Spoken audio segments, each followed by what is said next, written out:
reading here, I think this is one of the most profound things that you've said among the many that you've said. In Super System on page 19, it says, a man's true feelings come out in a poker game. Tell us about that. Well, that's true, because I think in a poker game, people let their guard down. They let their true personality come out. You'll see maybe a doctor or a lawyer, and he'll just be giggling like a kid. He'll, be just having a good time. And you bluff at a guy, and if you show him, then you get the idea of his personality, whether he's a hostile person or whether he graciously says, well, nice play or so forth. And I don't believe in a lot of talk at the poker table, but if it's someone I don't know, I do try to talk to them just a little bit, just to get the feeling of who they are. And you'll get a good idea of the nature of the guy you're playing with. And the first time that there's a stress situation, it goes back to reading people, that people usually react the same way in a stress situation, regardless of who they are. Right. So when you go back in your subconscious and remember about how the same type player reacted in the same situation, you've got a pretty good line on that guy immediately. In addition to getting this immediate tell, you're kind of, even though you're not talking to the table, you're engaging the player just in order to have an idea of how he might react later. That's dynamite. But in general, players also, under stress when they're bluffing, will have a hard time talking casually anyway about other things. They're so focused on the fact that they're in danger that they will have trouble just carrying on a casual conversation. So what makes a great poker player, part of the elements, is how you can relate to how your opponents are acting under stress. Yes, that's right.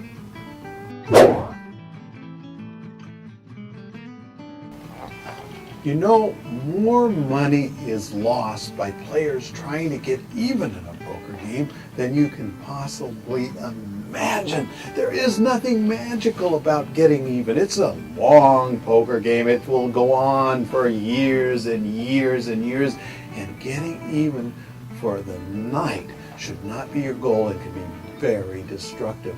In fact, you know, if the conditions are poor, trying to chase that mystical level so that you win $100 or $2 or 50 cents in order to cash out is just plain silly. And what happens is, when you're losing, there's a good chance you're in a bad game. There might be a reason you're losing. You're in a bad game. So the worst thing about manufacturing wins is you tend to play trying to get even in the worst games, and you tend to get out when you're winning in the best games just to keep your streak alive.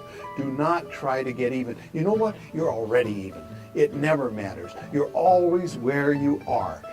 See, where you were 2 hours ago or 2 weeks ago doesn't matter. You're even when the next deal begins. I can't remember whether I was winner or loser when I played 5 days and nights. I believe I was loser, though. You thought you were losing? Did you eventually get even and cash it out? I don't remember that, but I know I was loser for a lot, most of the time. And I've done that too. I've stayed just because I get stubborn and I want to beat a game. Now that's years ago.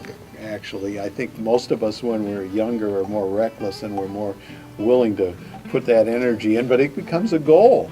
As we grow older, we don't tend to be as reckless, but I wish when I was a lot of years younger, I could, reflect then on the things we know now. And money does matter, and building your bankroll and keeping it matters a lot. And trying to get even in the course of the game, that's not a goal you should have. I would just like to be younger.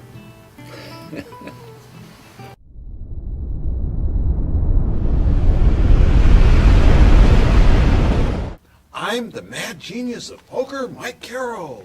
And I'm Doyle Brunson. I amplify. Do you?